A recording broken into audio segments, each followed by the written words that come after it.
Okay, good morning, everyone. I'd like to call the August 10th meeting of the DuPage County Finance Committee meeting to order. Can we have a roll call, please? Member Chaplin, Here. Member Chavez, Here. Member Covert, Member Desart, Member DeCiani, Member Eckhoff, Member Garcia. Here. Member Hart, Member Krajewski, Member LaPlante, Member Ozog, Member Pachowski, Member Renahan, Member Rutledge. Here. Member Schwarzy. Here. Member Salmon, Member Tornatori, and Member Zay. Okay, we have a quorum. Do we have any public comment this morning? No, ma'am. Okay, we have no public comment. I have no chairman's remarks other than welcome everybody. I'm happy to see you all this morning. And with that, I will entertain a motion to approve the minutes from the July 13th, 2021 Finance Committee meeting. So moved. We have a motion by Member Desart, a second by Member Garcia. Any discussion? Okay, all those in favor? Aye. Any opposed? Okay, motion carries. With that, I will entertain a motion to approve FIR 037721, a resolution budget transfers August 10th, 2021 from various companies and accounting units. Okay. Moved by Member Renahan, second by Member Krajewski. Is there any discussion from the members here? Okay, I do just have one comment on the budget transfers. With regards to the budget transfer for the general fund accounts for the contingencies for the $100,000 for legal services, in the request in the summary box, it says pay for the county clerk legal representation provided by Bond and Dickerson related to the election recount. Really, this is a special state's attorney that is hired by our state's attorney's office. So really, I believe that the description should be to pay for the special state's attorney for legal assistance provided by Bond and Dickerson related to the election recount. So if we can make that amendment, does anybody have any issues with amending that? Member Ozog, you'd like to second that? Okay, any discussion on that amendment? Okay, seeing none and hearing none, the budget transfers will pass with that amendment then made to the description on that. Okay, great. And with that, we move on to consent. I would entertain a motion on the consent items. So moved by Member Renahan, second by Member Krajewski. Any discussion on any of these items? Okay, all those in favor? Any opposed? Okay, the motion carries. With that, we move on to item number 8, procurement requisites. Oh, I'm sorry, yes. Oh, go For the ahead. budget transfers item before, did we vote after the amendment? I just want to make sure. Oh, maybe we didn't. No. Okay. Did we vote for? We did not. Okay. Okay, there was a motion second, so we voted. Let's take a vote on the amended resolution or the amended budget transfer. So all in favor? Okay, any opposed? Okay, and then let's go back and approve, or I'll entertain a motion on FIR 037721. But do I have to do that or no? Connor, do I have to redo that? So we passed the amendment, Yes. moved on, came back to try and pull on. Okay, so I would like to, what was that, Brian? Yeah. So I would like to entertain a motion on FIR 037721 budget transfers. Okay, moved by Member Krajewski, second by Member Ozog. Any discussion? Okay, no discussion. All those in favor? Any opposed? Okay, motion carries. Thank you. Thanks, Member Selman. With that, we move on to item number 8, procurement requisitions. And we have our ad hoc finance committee chair, Member LaPlante. Fine Arts Committee Chair, but Yes. thank you. Yes. Will entertain a motion to approve FAR 0354-21, a resolution approval of gate and ticketing fee schedule for the 2021 Fine Arts Festival. So moved. Okay, we have a motion by Member Selman. A second, was that by Member Rutledge? Yes. Okay. Any discussion on this item? Member Ozog, go ahead. I'd like to. Okay, thank you. roll call on this? Okay, yes, can we please have a roll call vote? Member Solomon. Member Tornatori. Member Zay. Aye. Member Chaplin. No. Member Chavez. Aye. Member Covert. Member Desart. Member DeCiani. Member Eckhoff. Member Garcia. Aye. Member Hart. Aye. Member Krajewski. Member Ozog. I'm sorry, Member LaPlante. I'm sorry, Member LaPlante. Aye. Member Ozog. Member Pachalski. Member Renahan. Member Rutledge. Member Schwarzy. Aye. And we'll circle back. Member DeCiani. Okay, thank you. The motion carries. Okay, with that, we move on to economic development. Member Chavez. Oh, I'm sorry. I'm sorry. Finance. Finance. We move on to finance. Member Krajewski. Microphone, please.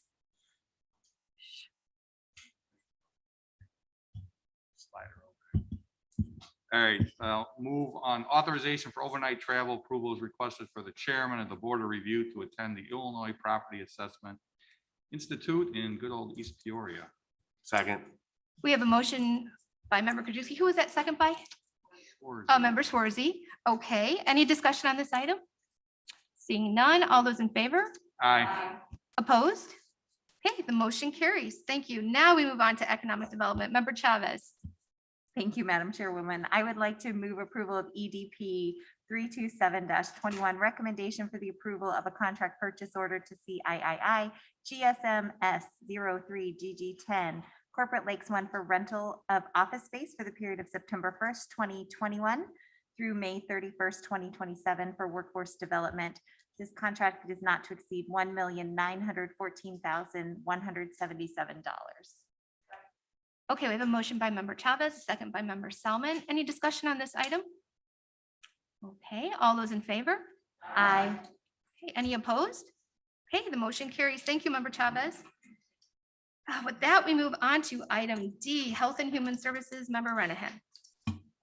Thank you, Madam Chair. I move approval of HHSR 36221, a resolution approval for issuance of payments by DuPage County to energy assistance providers for LIHEAP FY20 in the amount of $1,176,082 for community Second. services. We have a motion by Member Renahan, a second by Member Schwarzy. Any discussion? Okay, seeing none. All those in favor? Aye. Any opposed? Okay, the motion carries. Member Renahan. Thank you. I move approval of HHSP 32621, approval of a contract to Lakeshore Dairy for the Care Center, Wood Dairy, cafeteria, cafes, basically all the campus for the period September 1st, 2021 through August 31st, 2022, not to exceed $80,000. We have a motion by Member Renahan. Who was the second by? Member Desart. Okay. Any discussion? All those in favor? Aye. Opposed? Okay, the motion carries. Member Renahan. I move approval of HHSP 32921, ratification of an emergency procurement to Alpha Baking Co. for sliced breads, rolls, buns for the Care Center, cafeteria, cafes, and campus, August 5th, 2021 through August 4th, 2022, not to exceed $50,689.08. Second. We have a motion by Member Renahan, a second by Member Schwarzy. Any discussion? Seeing none, all those in favor? Aye. Any opposed? Okay, the motion carries. Member Renahan. I move approval of change order HHSP 105A21, amendment to resolution HHSP 10521, issued to MedSearch Staffing Services DBA United Pharmacy for supplemental staffing for the pharmacy department at the Care Center, May 14, 2021 through May 13, 2022, increasing the encumbrance to 75,000, not to exceed 125,000. We have a motion by Member Renahan, a second by Member Chavez. Any discussion? Okay, seeing none, all those in favor? Aye. Opposed? Okay, the motion carries. That we move on to item E, Judicial and Public Safety. Member Renahan. All right, thank you, Madam Chair. I move approval of JPS CO 49721, amendment to resolution JPSP 21220, to level 3 financing to provide telecommunication circuits for disaster recovery cloud backup, 10/1/2020 through September 30, 2024, increasing the encumbrance $54,690.72. We have a motion by member Renahan, a second by member Garcia. Any discussion? Okay, seeing none, all those in favor? Opposed? Okay, the motion carries. Thank you, member Renahan. With that, we move on to Public Works with member Ozog. Thank you, Madam Chair. I have two items here. We have two items here today. I move for approval of PWP 032821. Recommendation for the approval of a contract to Weatherproofing Technologies Incorporated for roof restoration at various public works facilities for the period August 10th, 2021 through June 1st, 2022 for a total contract amount not to exceed $250,648.51. Contract pursuant to the Intergovernmental Cooperation Act. We have a motion by member Ozog, a second by member Desart. Any discussion? Okay, seeing none, all those in favor? Aye. Opposed? Okay, the motion carries. Member Ozog. I move for approval of PWR 035521 resolution, DuPage River Salt Creek Workshop Group membership dues for 2021 to 2022 are in the amount of $279,825 to be cost shared in the amount of $34,147.68 to be paid by Stormwater Management and $245,677.32 to be paid by Public Works. Public Works dues include a special condition fee for MPDES permits per IEPA /EPA. We have a motion by member Ozog, a second by member Desart. Any discussion? Okay, seeing none, all those in favor? Aye. Opposed? Okay, the motion carries. Thank you. Thank you, member Ozog. With that, we move on to technology and member Selman. Thank you, Madam Chairwoman. I move on TEP 0322-21, a recommendation for the approval of a contract to SHI International Corp. For the procurement of 200 laptops and 230 docking stations for a total amount of $258,398.90 per lowest responsible bid. Second. We have a motion by member Selman, a second by member Rutledge. Any discussion? Member Desart. Thank you. I just wanted to tell everybody that I did reach out to Nick about this one, wondering if it was an ARPA funded purchase. It is not, but it was in their budget, technology's budget for Okay, 2021. great. Thank Thank you. you. Thank you. Any other discussion or comments? Okay, seeing none, all those in favor? Aye. Any opposed? Okay, the motion carries. Thank you, member Selman. We move on to transportation with member Pachowski, but he is not here this morning. So the vice chair of transportation is member Ozog. Member Ozog? Thank you, Madam Chair. I move for approval of a change order recommendation for the approval of the amendment to resolution DTP 027019 issued to Ciorba Group for the 2019 bridge inspection contract, section 19 BRDGE 07EG, to increase the contract in the amount of $40,000, resulting in an amended contract total amount not to exceed $135,000, an increase of 42.11%, and to extend the contract until June 30th, 2022. We have a motion by member Ozog. Was that a member Desart? A second by Yes. member Desart. Any discussion on this item? Okay, seeing none. All those in favor? Aye. Opposed? Okay, the motion carries. Thank you, member Ozog. That we move on to finance resolutions. Member Krajewski. Thank you, Madam Chair. I move to combine items A through K, which are all acceptance and appropriation. A through K. Member Krajewski moves to combined items A through K. Is there a second? Second by member Renahan. Any discussion on this motion? Okay, all those in favor? Aye. Any opposed? Okay, member Krajewski, please proceed. Thank you, Madam Chair. I move to approve items A through K, acceptance and appropriations. A is additional funding and extension of time for the Victims of Crime Act. B is the acceptance appropriation of the Adult Redeployment Illinois Program Grant. C is the acceptance appropriation of this Center for Tech and Civil Life. D, acceptance and appropriation of the Donated Funds Initiative Program. E is the acceptance and appropriation of the Help America Vote Act. And F is the acceptance and appropriation of the Tobacco Enforcement Program grant. G, the acceptance and appropriation of the Violent Crime Victims Assistance Program grant. H, the acceptance and appropriation of additional funding for the Low Income Home Energy Assistance Program. I is the acceptance and appropriation of the Illinois Home Weatherization Assistance Program. J, the acceptance and appropriation of the Illinois Home Weatherization Assistance Program DOE grant. And K, the acceptance and appropriation of the Illinois Department of Human Services Emergency Solutions Grants CARE Act. We have a motion by member Krajewski, a second by member Garcia. Any discussion on any of these items? Okay, all those in favor? Aye. Opposed? Okay, the motion carries. Thank you, member Krajewski. Go ahead. I move, thank you, Madam Chair. I move on FIR 0360-21, which is acceptance of an extension of the Community Development Block Grant Disaster Recovery Grant. We have a motion by member Krajewski and a second by member Desart. Any discussion? Okay, seeing none, all those in favor? Aye. Opposed? Okay, the motion carries. Thank you, member Krajewski. Thank you, Madam Chair. I move on FIR 0351-21, acceptance of the Illinois Law Enforcement Training Standards Board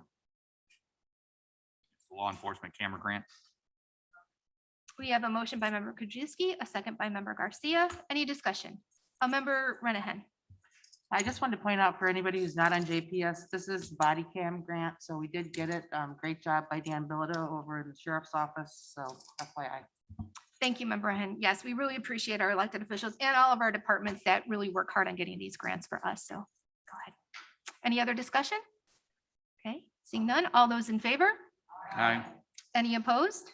Okay, motion carries. Thank you. Member Krajewski. Thank you, Madam Chair. I move on FIR 0374-21, which is approval of the issuance of payments to small businesses and independent contractors for the Reinvest DuPage Small Business Grant Program, $2,504,373, and it's an ARPA item. We have a motion by member Krajewski, a second by member Desart. Any discussion? Okay, all those in favor? Aye. Opposed? Okay, the motion carries. Thank you. Member Krajewski. Thank you, Madam Chair. I move on FIR 0378-21, approval of issuance of payments to small businesses and independent contractors through the Reinvest DuPage Small Business Grant Program administered by Choose DuPage for $1,850,837. Again, it's an ARPA item. We have a motion and a second. Any discussion? Okay, seeing none. All those in favor? Opposed? Okay, the motion carries. Member Krajewski. Thank you, Madam Chair. I move on FIR 0375-21, which is a resolution for the revision to the personnel budget for the Office of the DuPage County Auditor, an ARPA item. We have a motion by member Krajewski, a second by member Garcia. Any discussion? Okay, seeing none. All those in favor? Aye. Opposed? Okay, the motion carries. And member Krajewski. Thank you, Madam Chair. I move on FIR 0376-21. It's a resolution placing names on payroll. We have a motion by member Krajewski, a second by member Garcia. Any discussion? Okay, seeing none. All those in favor? Aye. Opposed? Okay, the motion carries. And we move on to number 10, informational, member Krajewski. Thank you, Madam Chair. I move to receive and place on file informational items. A, payment of claims. B, appointments. C, grant proposal notifications. I have a motion by member Krajewski, a second by member Chavez. Any discussion? Go ahead, member Rutledge. Oh, Sheila, your microphone, please. Sorry. I will be voting no on the appointment number 8, item number 8. As I have in the past, these long-standing appointments to committees, I believe that we should do a better job of getting new people into that, and particularly this one, because I think we are at a crisis with affordable housing in our county. I've long been talking about tiny homes, and City of Chicago is now doing ADUs, additional dwelling units. And I think we need new people and fresh ideas on our zoning board to bring those forward. And that's going to mean a hard look at our zoning laws. And so that's the reason that I'd be voting no on that appointment. Great. Thank you so much for your comments, Member Rutledge. Go ahead, Member Krajewski. I'll just amend my motion to receive and place on file all the informational items, A, payment claims, B, appointments with the exception of item 8, and C, grant proposal notifications, and then we can take that one separately. Second. Okay.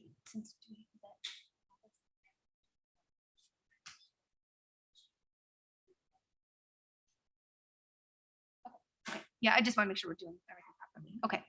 Okay. Any discussion on this? Okay, all in favor? Aye. Opposed? Okay, the motion carries. Now I will,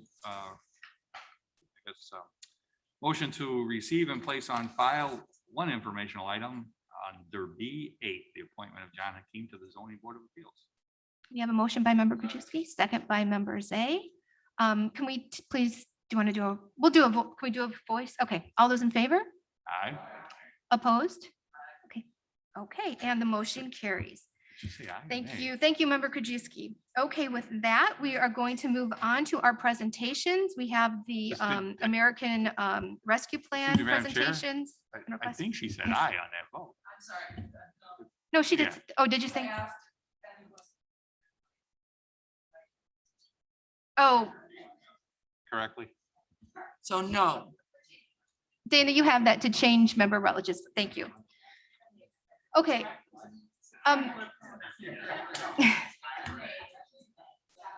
Okay, so at this I'm a time, nay, yes. hello, at this time, we're going to be bringing forward Nick Hotmeyer. Nick, you want to come up? And we're going to have a couple presentations regarding our American Rescue Plan Act. Good morning, everybody. I'm just going to take a quick minute here before Mary Keating comes up on her portion.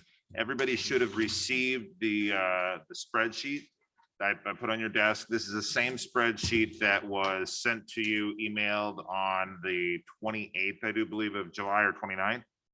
So you have it digitally as well. Just kind of walk you through it so you know we're kind of keeping score as we go. The same thing we did on the CARES Act, we're doing on ARPA, so that you have a running total of everything that we're talking about as we move along to make your decisions.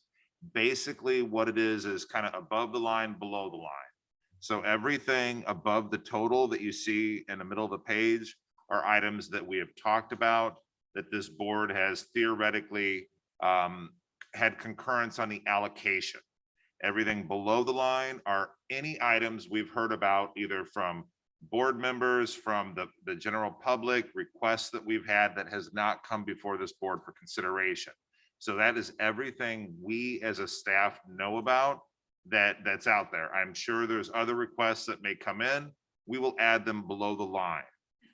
So right now, as we sit from an allocation standpoint, this board has made tentative decisions on approximately 135 million, a little bit over 135 million of the total 179 million. And that's allocation only.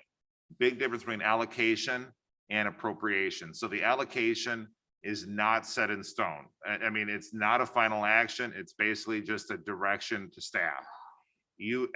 Everything on here will have a second go at the board for the actual appropriation level approval that you will vote on. So I mean, I will tell you, anything above the line, staff, elected officials, third parties will be moving forward to be bringing something for a final appropriation vote at some point.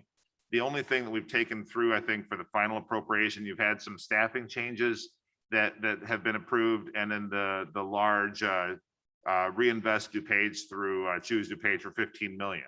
So if there's anything that you feel that you want to revisit, you have to give direction. So at the end of the presentation today, assuming there's concurrence, I will then move everything above the line we talk about.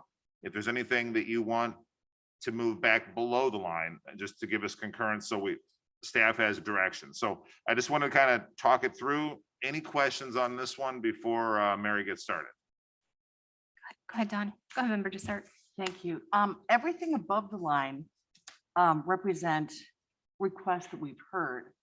I don't know that we've necessarily concurred on allowing those requests to move forward. We certainly haven't voted on these items. I know the approved ARPA allocations, those we did vote on. But correct me if I'm wrong, these are just, everything else above the line are just items that we've heard presentations on. We haven't actually said, I mean, I think I heard this board say, go back and cut some things out of that request.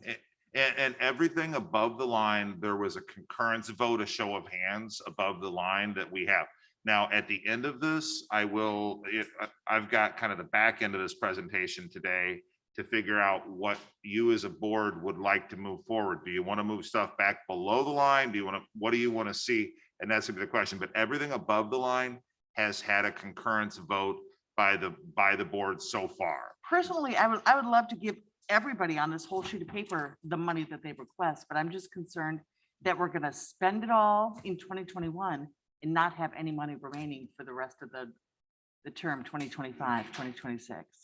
I'm just concerned that we're You spending bring it up a all. great point, and that's going to be part of the discussion at the end, because I've heard from a number of board members that, some board members want to move certain initiatives forward. A lot of members want to Put the slow it brakes. down and see Let's what put happens brakes on with this. That's Delta, but right. that'll be the discussion at the end.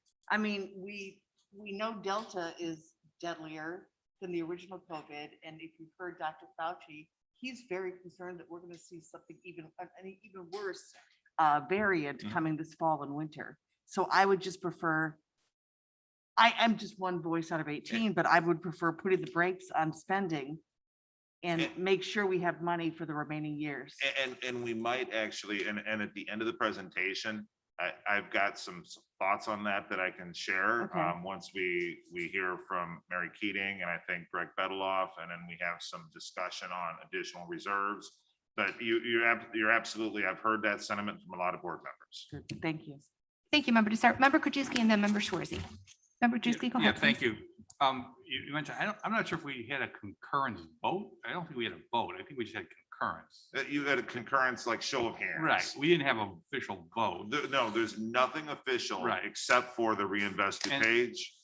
Well, we haven't even got to that. I think that's next at the county board, right? We're going to approve that. We just- You approved the resolution with Choose DuPage for the 15 million. And that's even could be changed. We got that going Yeah, you forward. can But change it.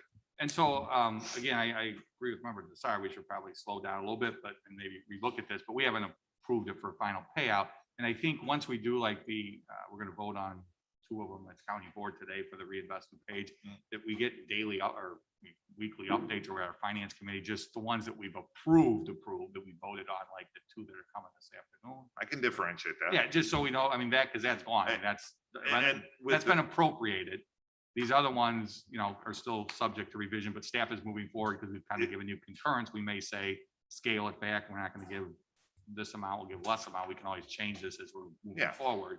If that's the will of the board, I could easily break the upper part down to what has been appropriated and what has been allocated. Right now, Yeah. above the line is everything It's allocated. pretty much which everything is- allocated with the exception of a couple like the reinvested page. Yeah, I would say what's been Once you're appropriated. appropriated, that's a final decision. Yeah, I would say we get this every finance meeting, just give us what's been appropriated by this board and voted on, what's been allocated. Absolutely. Because we can always change the allocation and then what's below the line that may be coming.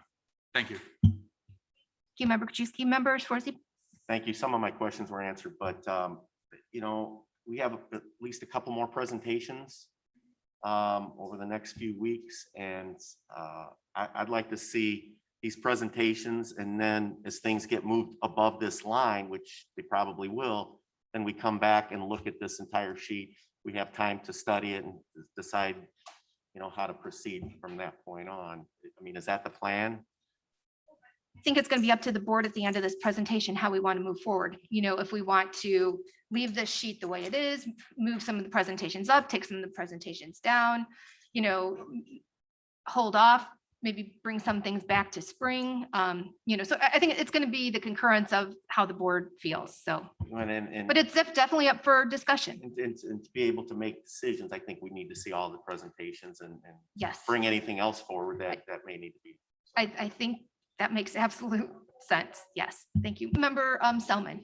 Thank you. I would concur with Member Schwarzy, especially because we did some of these special calls in July and the one we barely squeaked through a quorum. So I'm sure there are going to be more questions. And I would agree that overall looking at it again is going to be helpful. I also think it's probably going to be important for our legislative committee to be putting pressure on our federal partners that if we're seeing Delta increasing, we're seeing increases when schools start, and what we're expecting this fall, this can't be the last rescue package, and we have to advocate for that. Thank you. Thank you, Member Selman. Member Tornatori and then Member Chavez. Thank you, Madam Chair.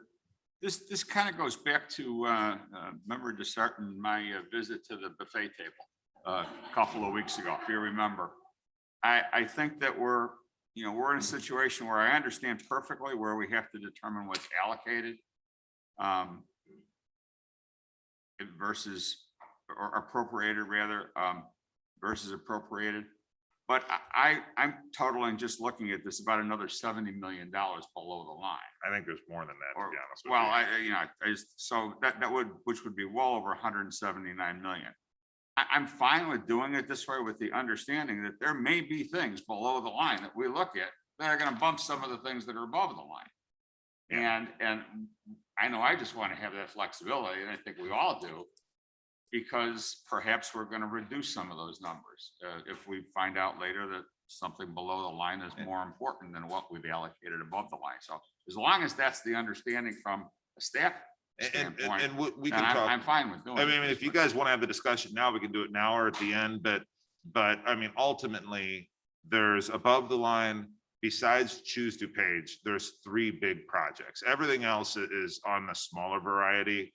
I mean, smaller relatively so, but you've got the stormwater projects, you've got the care center, you have JLB. None of those 3 are going to be going all out before spring of next year. So theoretically, you have almost 100 million between those 3. So theoretically, as design is going, as planning is going on, it's going to take a little bit to do it. So you have options at your disposal without putting the brakes on the other ones. And on top of it, I'll say that, we do have 18 million in reserves, but I fully anticipate additional money coming back from the health department, because as they get state and federal funding and that's the hope, it's going to replace dollar for dollar the health department. So although, yes, the board has done a tentative allocation vote on a large amount of money, there's a lot of flexibility built in here. And I completely agree with the members who said, what's going to happen with Delta? And that's why some of those big projects, we're not going to move quickly on.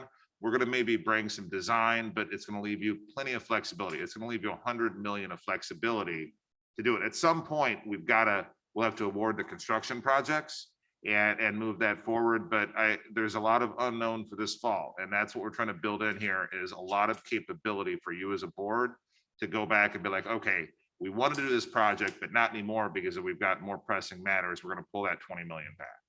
So there is flexibility built in. And if I can just follow up, perhaps, and I don't mean to incur any more work, perhaps some of these projects above the line can be given a star, okay, next to it, that they're going to go ahead. I mean, the stormwater things, health department, certainly certain infrastructure projects, which were pretty much hell bent on getting done. I think those things we can kind of lock in and put in a particular category versus some of these other things, which may be better categorized or otherwise categorized as a wish list, and give us some flexibility there. My other question though is, you've got the first allocation and the second.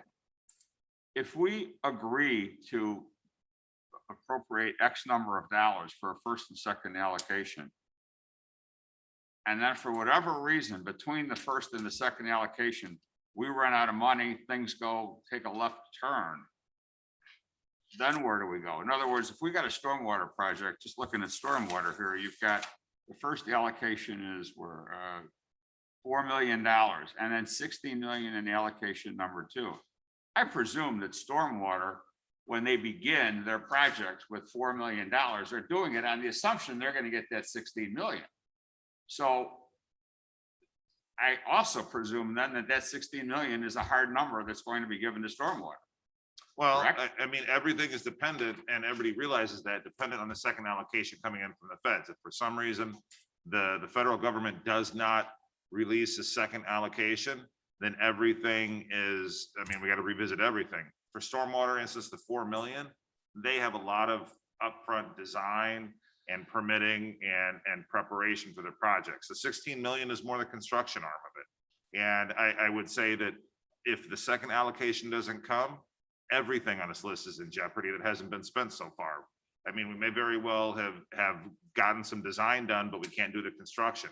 That's why how we've broken it down in allocation 2, the 1 and 2, is the fact that projects will take a while to get off the ground. And that's the point of trying to figure out, I mean, things like the eviction court, that's happening right now. I mean, it has to be in place because the moratorium is going to be coming off. They have to get that. So there's certain things on this list that have to move forward. We understand loud and clear from the board that you want flexibility, as we should have it with the unknowns over the next 6 months. And so we're not going to be moving forward at lightning speed like we did on the CARES Act. We're going to give it some time. In the spring, I would say, we'll reassess and probably move a lot of things forward, but we may begin design on certain items, but that doesn't mean that the construction phase, the really expensive portion, has to be done. The design is always good. We can always sit on it if we have to. Okay, thank you. So we Thank have, you, Madam Chair. okay, so we have member Chavez, member Desart, member Zay, member Renahan, and member Ozog. Okay, sit down. Go ahead, member Chavez. Thank you, Madam Chairwoman. I was having trouble with my mic, but I agree with member Tornatore. I like that we've presented it in this way where we have a lot of flexibility. My only caution would be that we don't go into this initially too cautiously with a lot of our business community that has had an impact most recently with lockdowns and shutdowns, and we've seen their businesses impacted. So I think we've got to look at each one individually and not just take such a broad look at it. And also I'm wondering, can we get an update on what funds might be coming federally from like the infrastructure bill? I know that hasn't passed yet, but I'm wondering if some of the stormwater, some of the true infrastructure stuff that might fall under that bill could get shifted as well. And I can tell you the infrastructure bill, we're paying very close attention, but it's changing constantly. And I know that Cheryl Marquet, more than anybody, is paying attention. The second anything is solidified, we will have reports from our lobbyists. We'll understand that. We'll be able to, I mean, the hope is maybe we can put some infrastructure in there or do additional infrastructure or move forward. Could you notate that in some way with like an asterisk of something one- that could shift? So that Once we understand okay. the infrastructure, we can do that. But right now it would be just a guess. Okay, that's fair. Great. Thank you, member Chavez. Member Desart.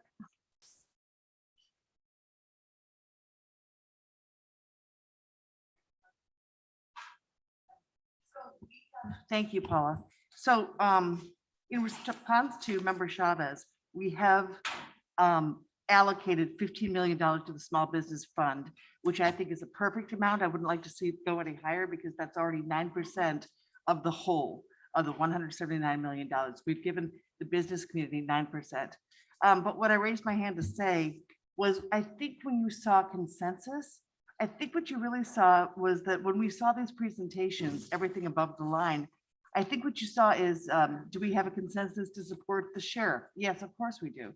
We support the state's attorney. We support, all of these departments and the hard work their staff put in making these presentations. So the consensus was in support of these. Not necessarily the dollar amount associated with these. Again, I want to keep as much back as we can so we can spread it out for the whole 5 years. So I would also like to see what would happen if we told each department, whatever their ask is, to cut it back by 25%, 30%, so that we can assure ourselves that we've got the money left over for the whole 5 years. That's up to the board, whatever the board wants. I mean, that's kind of at the end of this presentation, when we get everybody, I mean, the whole point of presenting though was to give staff direction. Like Mary Keating's going to come before you and say, the nonprofit world, this is what we need. Theoretically, at the end of that, you guys are going to give a consensus, sounds good. All of those programs need to move forward. But the question would be, does she hold off on those programs? Does she move forward? And so a lot of these are, improvements to HVAC in different buildings in the care center. Everything, I mean, as we took it, we kind of based off the CARES Act, how we did that. Allocation is not a final approval, but it gives a general direction to staff. If you want to revisit everything as a whole, we can put brakes on everything. But, Yeah. you know, I mean, realize that everything is moving forward at different times. I mean, I know stormwater is moving forward, working with municipalities to figure out, you know, how to do the cost share. So there's a lot of moving pieces on this, and that's the whole point of the allocation. The appropriation is the final action by the board or the discussion in the different committees to vet it out. But as far as allocation goes, once the allocation vote, how staff is interpreting that is, okay, that's a general direction, move forward with that initiative. Yes, you as a board want to see more, but if you're saying, if the board is generally wants to tamp it down, put a brick on it, we can do that.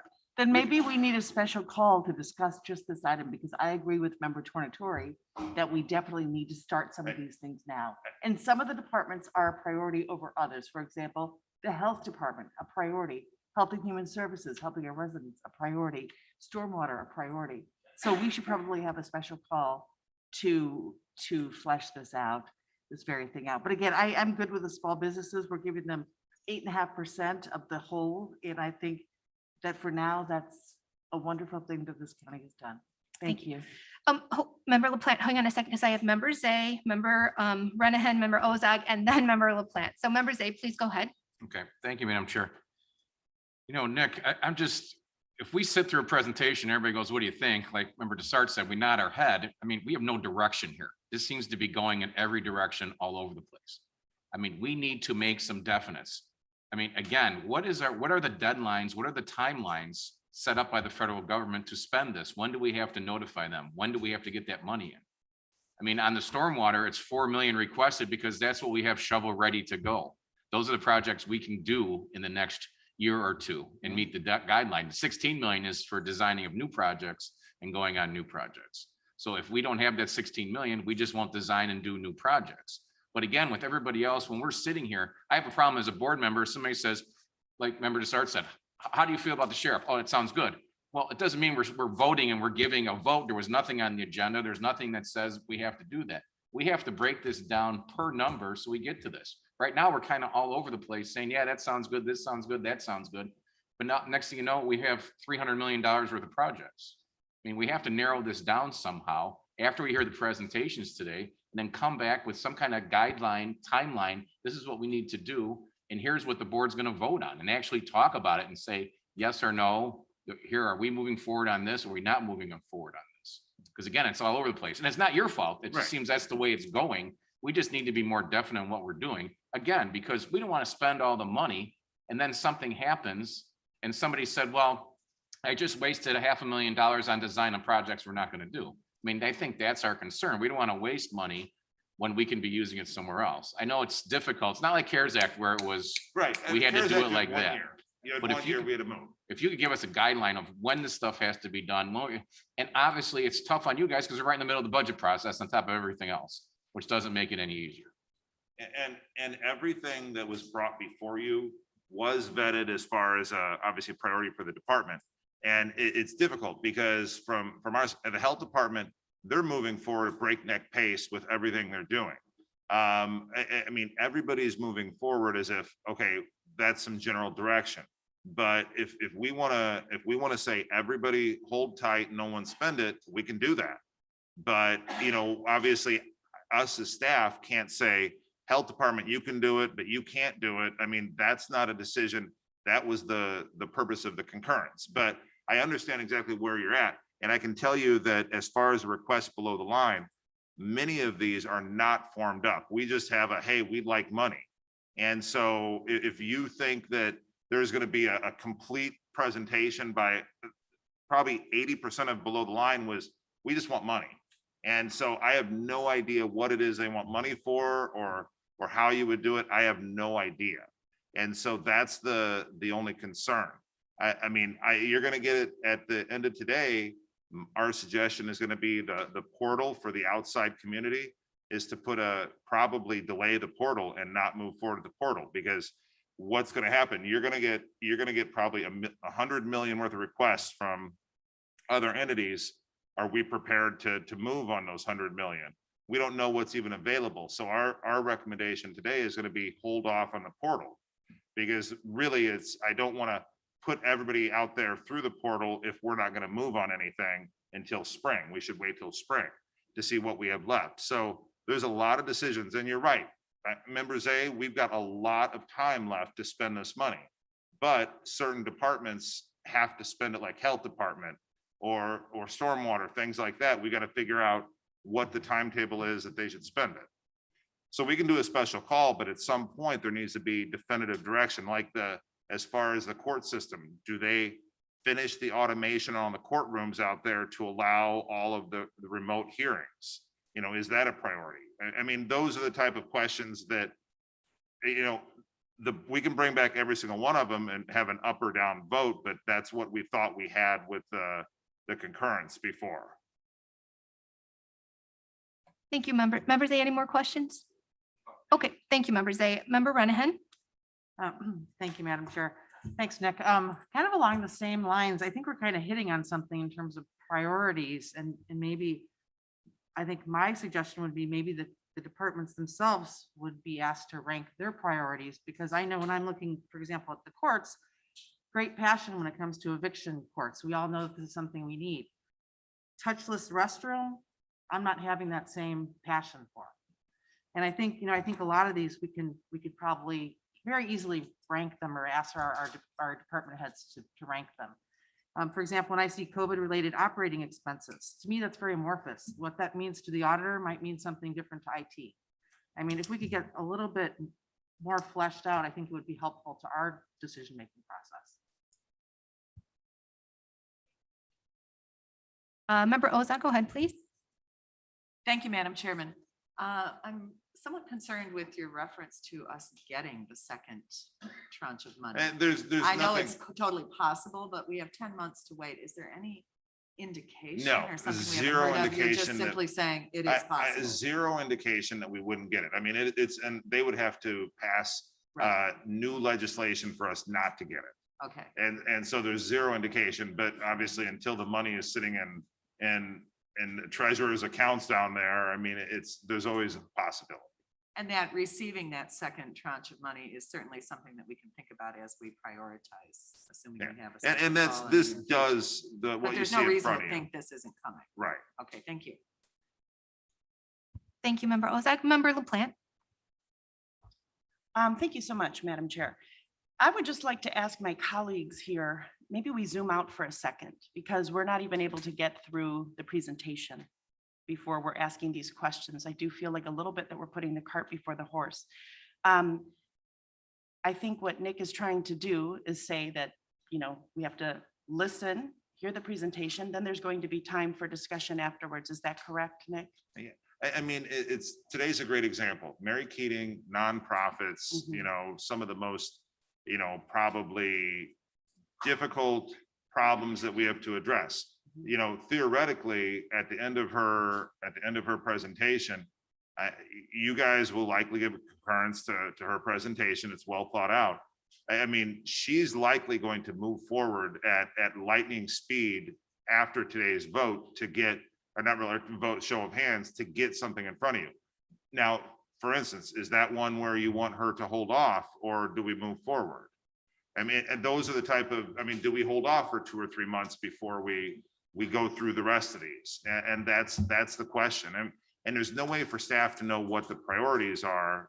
That's a board initiative. Right, that's our job. And so that's what we have to do, and we have to come to a real, you know, consensus on that. And to your point, and also Member Chavez's point, some of these issues cannot wait. They are emergencies because we just came out of, or we still are, and possibly entering into an emergency state with this pandemic and COVID. So my suggestion is we open our ears, we really pay attention, and then this is what our job is on the board, is to prioritize and come up with these answers. Of course, a special call is great if we need more information, but I do think we just really need to kind of take ownership of that. And I, you know, the more information, I understand you guys are saying, there's really not more information to give you, to be honest with you. There, I mean, everything that was presented to you is the extent of the information. I mean, obviously, we can have department heads and elected officials up here to dive down, but there's not a ton of other information. These are initiatives that have been vetted by various departments, elected officials. So there's not a wealth of additional information to present. I mean, ultimately, it's going to be you as a board. Is this important to move forward now, or do you want to hold it until spring? And we can go one by one through there if that's what we want in a special call. I'm going to call on Thank Member you. Schwarzy, and then I really would like to wrap up the discussion so that we can move on to the presentation. So Member Schwarzy, go ahead, Thank you, please. thank you very much. So it feels like there's a lack of communication because we put together a schedule, you know, earlier this year with the schedule of different presentations going from, you know, June all the way through the end of August or even the beginning of September. I didn't realize that we're going to start spending this money before we're done with all the presentations. And Nick, I appreciate what you're saying, but it feels like there's a lack of communication where you're saying these projects need to are getting started already because we gave direction.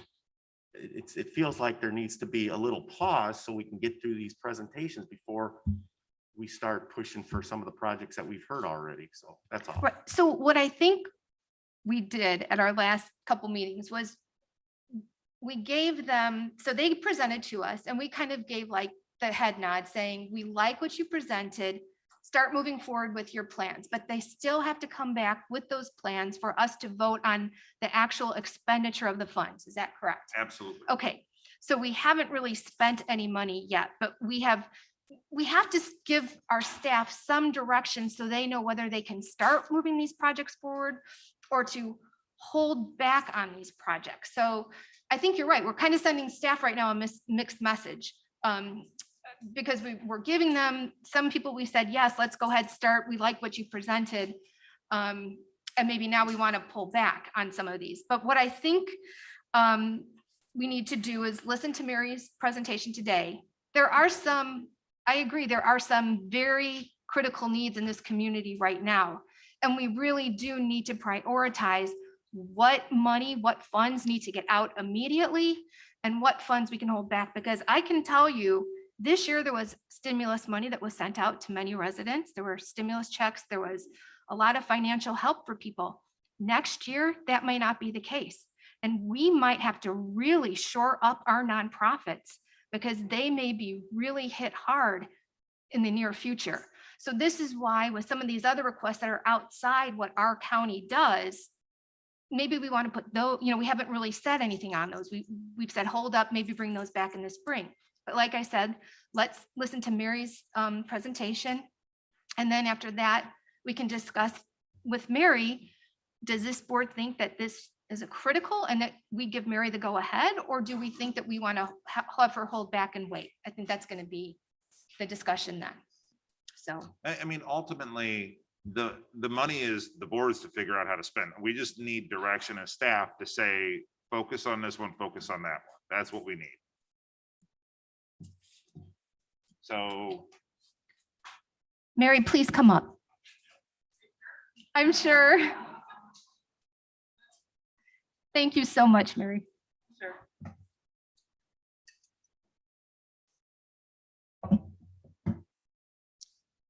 Good morning, and thank you for the opportunity to present the ARPA request for the Department of Community Services. In order to provide context to our request, I believe it's important to first review the additional funding that is coming into the department as a response to the COVID-19 pandemic. Go to the first slide. It's important to note that all of the funding that I will be reviewing on the next few slides are in addition to the regular allocations of state and federal funding that the department manages on a regular basis. These funds have come through the CARES Act, the Consolidated Appropriations Act of December, and the American Rescue Plan. I'll then review our ARPA request to support internal operations of the department. And finally, I'll outline what I believe the county should allocate to assist nonprofit agencies in their response to the health and economic hardships of the pandemic. Next slide, please. Each of the following slides outlines the funds that the county is receiving and that are either directly managed or monitored by the Department of Community Services. Through the CARES Act that was signed into the law last March, the department received $7 million from the county's coronavirus relief funds.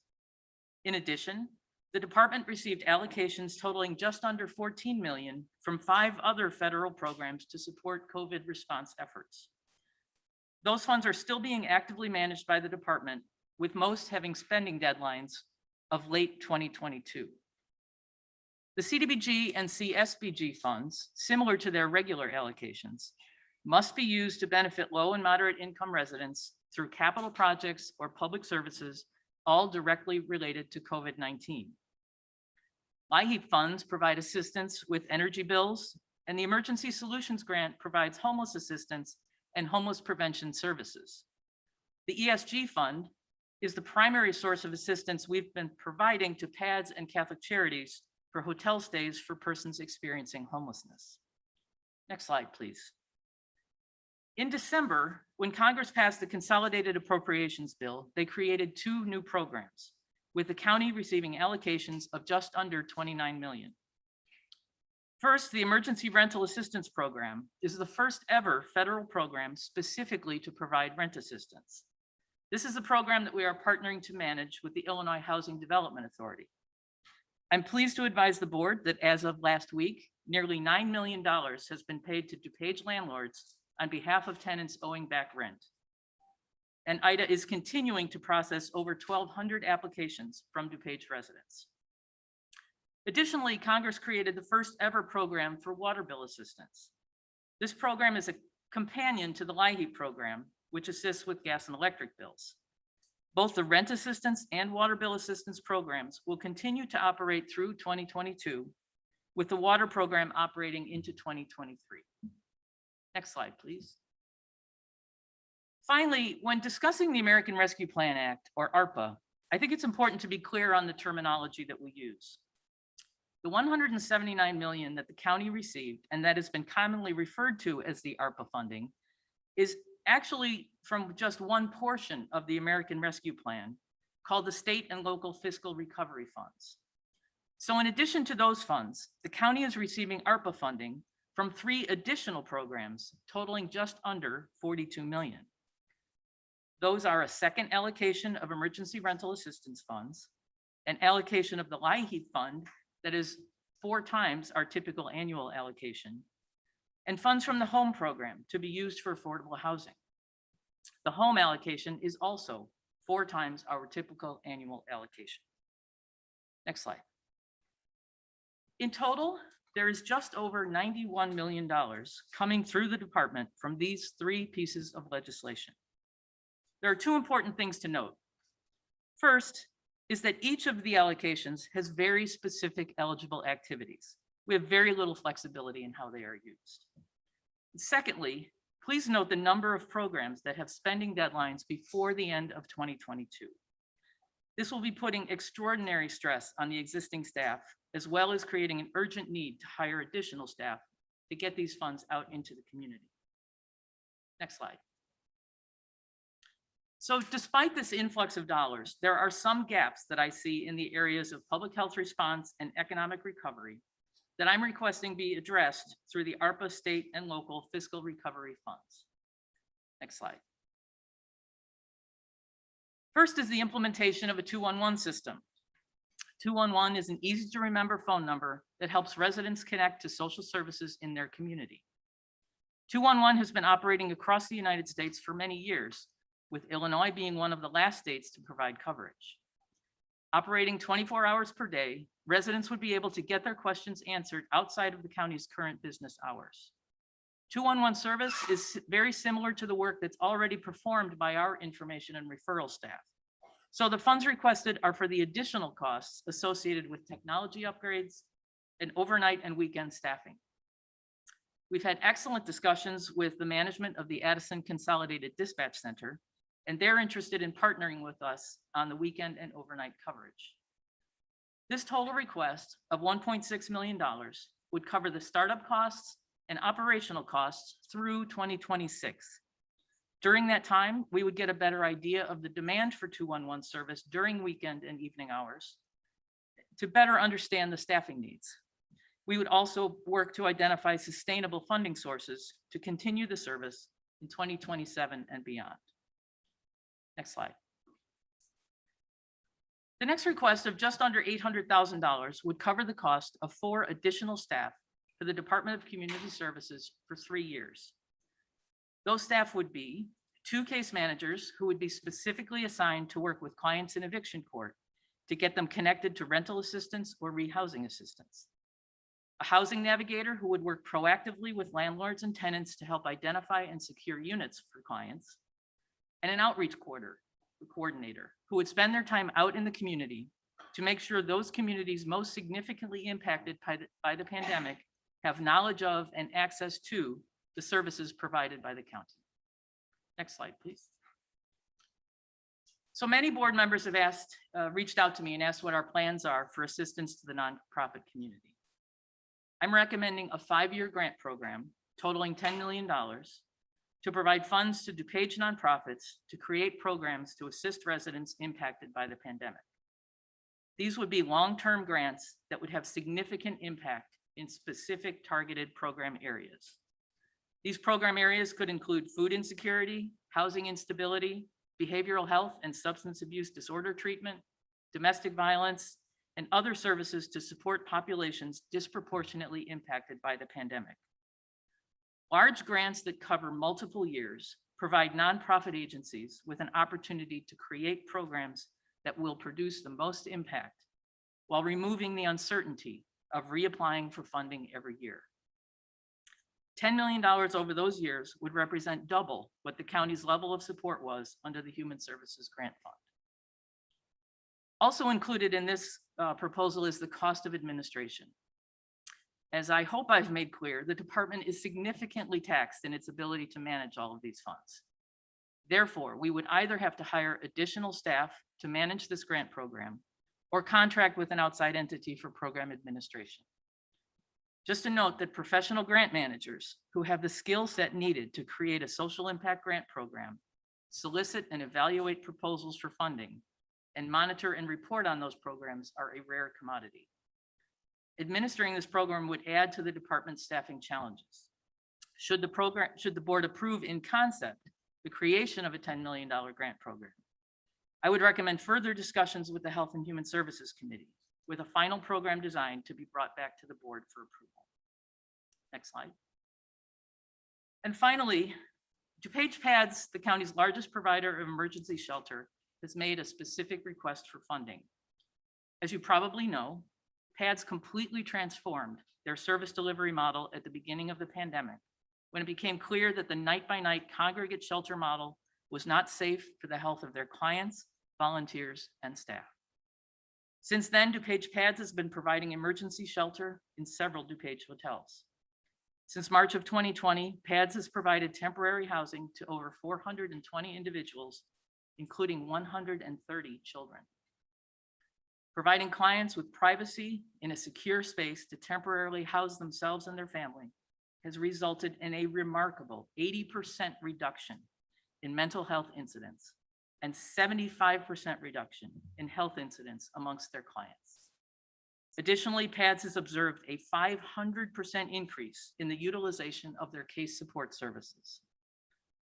Therefore, PADS is requesting $2 million to help them make permanent the interim housing center model that they've been operating for the last 18 months. The interim housing center would not be a drop-in emergency shelter. Rather, it would be a stable location where persons experiencing homelessness who have gone through an assessment and intake process could safely house while they work on their permanent housing solution. The center would prioritize families with children and persons with mobility challenges.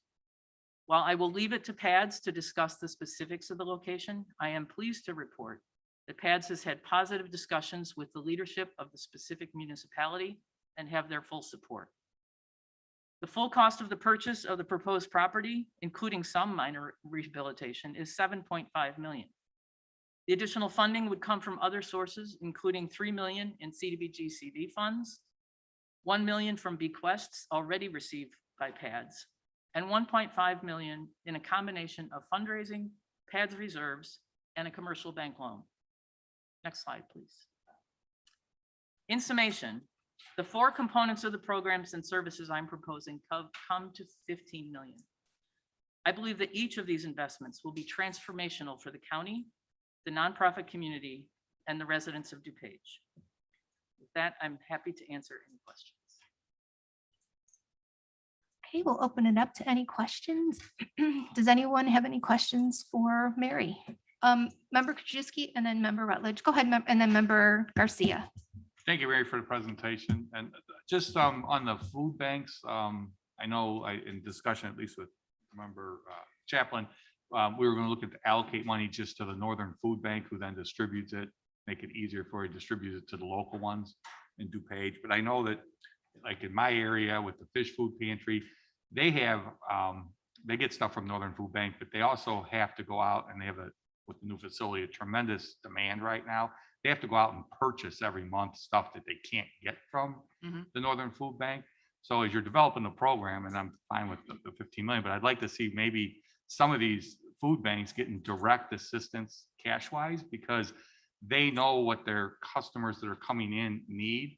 And that sometimes isn't coming from the Northern Food Bank. So they're purchasing, a couple $1,000s a month of things that they know they need. And so I'd like to see, as we develop this program and how you're giving out money, that we have some allocation go directly to, and I don't know which food pantries they would be, but directly to them for them, because they know definitely what they need to purchase for their clientele that are coming in over and above what they get from Northern Food. Thank Right, you. thank you. I think the 10 million would absolutely include some portion of that for food insecurity. The challenge in what you're proposing is that there are 52 different food pantries within the county. And so in the past, what we have done, what we did with the CARES Act, we gave a significant amount to the Northern Illinois Food Bank. And then we gave funding to the 3 largest food pantries that will serve anyone from the county. So we gave it to People's Resource Center, the West Suburban Community Pantry, and Wolves and Fishes, because they serve community-wide. The challenge with providing grants to opening it up to any food pantry is now you're talking about potentially 52 different partners, each receiving small amounts of money. So I completely understand your point, that maybe there is some threshold for size of food pantry, or maybe we run that through the Northern Illinois Food Bank. Yeah, we have 241 businesses coming to us in a couple hours here that are getting small grants. Right. So it's not that hard of a program that Choose DuPage has gotten, the program there. So even if we do it that way, we allocate a certain amount, we give each one based on the amount of, customers, but to give them some financial aid, because they do have to go out, all of them, and purchase things that are needed that they can't get through the Northern Food Bank. Thank Yeah, you. and I think that's absolutely something that as we talk about program Sure. design. Right, absolutely. As you Sure. go forward in design, that's just something I'd like to Right. see. Thank you. Okay, thank you. Thank you. So we have Member Rutledge, Member Garcia, and then Member Shorzy. So Member Rutledge, go ahead, please. Thank you, Chairwoman. Just a comment that I thank you for including in your presentation the fact that we're going to make the interim housing model permanent, or you're suggesting that we should. That would be the silver lining in the COVID, is that it has shaken up our model for what to do with homeless people. And it was successful. So I'm happy to see that go forward. Thank you. Thank you, Member Rutledge. Member Garcia. Yeah, thank you very much for this presentation today. I am so excited to see the 211 implementation. It's just to me, it's just so surprising that we are so far behind all the other states on getting this implemented. So, I'm 110% to get this done like today. Thank you. I also want to agree with Member Rutledge. I've been a volunteer for the DuPage Paths for about 20 some years, and the homeless situation in DuPage County is here. It is such a need right now. And to hear that there were going to be a permanent location for some people, you're saying, all these percentages of people who are taking advantage of the services, it's just so fantastic. So I want to thank you and your staff for everything you're doing. So just thank you very much. Thank you. Thank you, Member Garcia. Member Shorzy. Thank you very much, Madam Chair. Thank you very much, Mary. I wasn't going to make a comment on the 211 system, but I too am in my profession, in my other profession, there's so many times I see people in need of help and they ask for help and I don't know exactly the best way to direct them in the short time I have with them. So the 211 system is awesome, but this question might be unanswerable, but how many DuPage County residents would you expect to help with this $15 million? Boy, that's a really difficult I question. figured So, it was. I figured it was. you know, our information referral, we take about 60,000 calls a year. If we went to 24/7, I would assume we'd be up in the 90 to 100,000 because, to your point, if a police officer or a firefighter encounters someone on a weekend or an evening, you know, they can say, you know, call 211. They'll tell you where the food pantries are. They'll tell you, you know, so we may see an uptick in, you know, in sort of that level of assistance. The Human Services Grant Fund, the annual $1 million, when we would ask agencies to report, they would report around 50,000 individuals were somehow impacted. So, you know, maybe we're looking at 100,000 there. It's very difficult to Sure. to gauge. Well, it sounds like you're talking, you know, with 1 million people in this county, you're talking somewhere up around maybe 20% of the population might come through your service. And That's that might be, probably as good a guess as any, but sure, yeah. and this 15 million represents 8% of the total ARPA fund. So I think you look at cost analysis versus benefits, and I think this is right where we want to be. So thank you. Yeah, and Member LaPlante. Thank you, Madam Chair. Thank you so much, Mary, for this presentation. I would just like to emphasize in your need for additional staffing and support there, because all of these wonderful ideas and initiatives that are obviously imperative to our community cannot happen without proper staffing. And we all know how hard the staff is already working and they're stretched thin. So I would just like to make sure that we're all tuned in to how imperative the need is for additional staffing and support. I appreciate that. And just to be clear, so I talked about, you know, the 4 specific staff. I talked about needs for grant administration. Remember also that, like, for the LIHEAP program, we will be hiring lots of additional staff for LIHEAP that will be paid for by the LIHEAP fund. So I didn't have to ask for a specific set aside for staff. So yeah, we'll be significantly ramping up over the next probably 2 to 3 months. Thank you, Member LaPlante. Member Ozog. Thank you, Madam Chairman. This is piggybacking on Member Schwerz's question. Do you have an impression, my previous experience on the District 87 School Board after the Great Recession of 2008, lower income was certainly an issue. People's incomes, many more of our children qualified for low income programs, and the percentages were shocking. Would you say that this COVID experience or situation has been an even bigger impact on the people that you serve in general? And again, I know this is not a quantifiable question, but in a much shorter time, would you say that this has been a larger impact? Boy, that would be difficult. I'm certainly not an economist. I would say, however, you know, it's quite clear that those who work in retail and the service industry have been significant, and hospitality have been significantly impacted or were significantly impacted for a very long period of time. And so I would be challenged to compare, you know, 2008 to 2020, but certainly those at the lower end of the economic spectrum have really borne the brunt of a lot of the hardship. And thank you for your wonderful presentation. Really appreciate your work. You're welcome. Thank you. Thank you, Madam Chair. Yes, do we have any other questions or comments? Mary, I just really like to thank you for this well thought out, long-term presentation that you brought before us. You know, when we originally got these ARPA funds, I said that, you know, these ARPA funds are going to change the way the county does business going forward. And with what we're doing here, if we approve what Mary is requesting, having a permanent homeless shelter. You know, I remember my kids making beds for the homeless out of the Target bags, right? And then bringing them to pads the night before. And, you know, my kids helped out and they talked with a lot of the people at the shelters, and they said they're really nice people, Mom. I think that the impact that a lot of these programs are going to have, when we talk about how having a permanent homeless shelter helps with the mental health then, right? So we're working on two problems, two issues in our society at once by building the shelter. The 211 call center goes right along that line. So when we're looking at these requests, we really need to see what are the priorities and who is benefiting. These are all DuPage County residents that are going to be benefiting from these programs.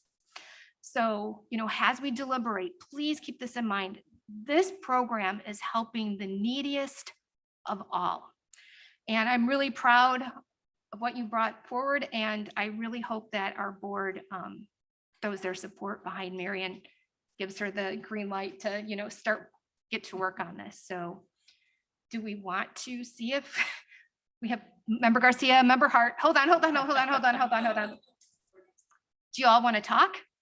Or just, okay. So I'm going to ask a couple of questions. So do we have consensus that we want Mary to move forward with this program that she's brought before us? Can I see a show of hands? What was that? Above the line. We have general consensus to put this program, this really well thought out program. I'm really thrilled. So thank you all. Mary, I think you have a good indication that we are supporting this. Thank you very much. Initiative. Appreciate So the thank support. you. Thank you very much. Nick, welcome back. Thank you. Kind of excited. I started the trend with above and below the line, but so before we leave Mary's presentation, and I think Member LaPlante actually gave a good segue in it. The one thing I do want to bring up, and she mentioned, we do have issues across the county, but particularly in community services, attracting and retaining employees within there. I know that Mary's been working with HR and identified a number of inequities that have built up. The problem is the hiring number. She's advertising for positions, not getting a single applicant hiring. I was talking to her last week, she's losing probably one case manager a week. And I mean, any big box store out there is paying more. So the one thing I did want to bring up to the board, because she has to staff up for these programs tremendously. She's getting $90 million from the feds outside of ARPA, plus the ARPA money. She has to staff up significantly. A big part of that is finding the people, and more importantly, retaining the qualified people she has, because they're super, super good. So if, what we're thinking, and I know Mary, like I said, has been working very closely with HR, identified where she wants to go. We would like to move forward, maybe changing some pay for personnel within community services just to be able to track it. And that will be coming forward within the next probably 2 to 4 weeks, because she can't hire anybody for these programs. So I just wanted to bring that up. And I don't know, Mary, is there anything else you wanted to add on it? I know you've been working close with HR and they've developed where we want to go, but I just wanted to kind of give the board a heads up that we'll be moving that forward, because she can't move her programs forward without solving that key part first. So what we're talking about a little bit more specifically are the sort of the 2 unit areas that really have the most direct client contact. That would be the various levels of our information referral staff and the various levels of case management. As Nick said, we already have significant vacancies, particularly in the case management staff. So in order to expand, we have to fill the existing vacancies and then go above and beyond. So that is the largest portion of our department. We're talking about 75 people who fall in those 2 sort of job description areas. So I appreciate the support. And to Nick's point, in order for us to staff up, we have to be able to recruit people, and we can't recruit people in and pay them more than the people who have been here and have been dedicated employees to the county. So we'll be bringing that forward.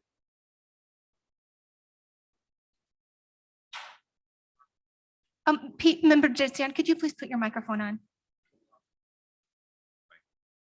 I know a lot of companies are offering signing bonuses right now, given the climate for, would that be something that would be helpful? And I can answer that. And we've talked about different options. We are trying to stick with the personnel policy manual as much as possible. And I think the number one priority is to pay people a fair wage, given an industry analysis. And that's what I mean, obviously, if we still can't do it, then we'll come to you with ideas. But I think at this point, it's just a matter of, I mean, the amount of work that Human Resources and Mary and her team have done to develop what a fair and equitable wage is to attract and retain people, I think would be sufficient. Absolutely. Very good. Thank you. Thank you. Member Selman, go ahead, please. Thank you. Are these positions, are these some of them grant funded?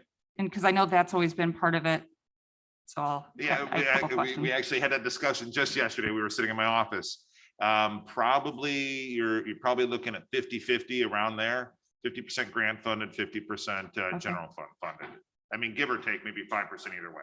Because I wonder if specifically just noting on the job descriptions that there's other funding and grant funding. I know, Mary, we've talked about this. I would never apply for a job that's termed like that. People can't plan their lives that way if they take a job for a year or two. And if people are making, $25,000, you can only, I mean, as someone who's interacted with these sorts of services as a child, you can tell when the person on the phone hates their job. And you call someone, I don't know if anyone's ever called the IRS customer service, best customer service on this planet, honest to God, because they're paid well. I think when you look at the issues we're talking about in PADS, having services and, someone giving you the respect of a house to stay in, that 80% reduction in mental health and 75% reduction in, I think you said, other injuries and things like that.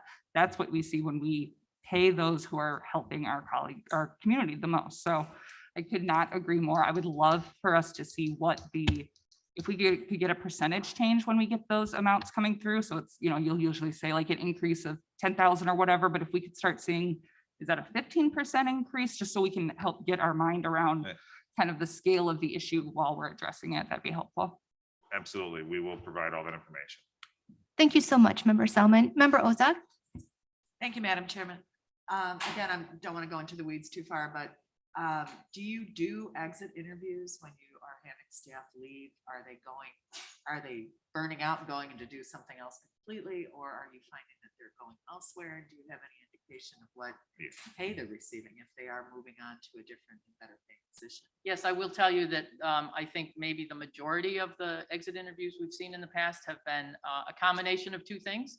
First is pay, particularly in the senior services area. We lose people to insurance companies to be case managers in insurance companies. We lose people to long-term care facilities to be social workers or case workers within long-term care facilities. That's kind of the two that we primarily lose folks to.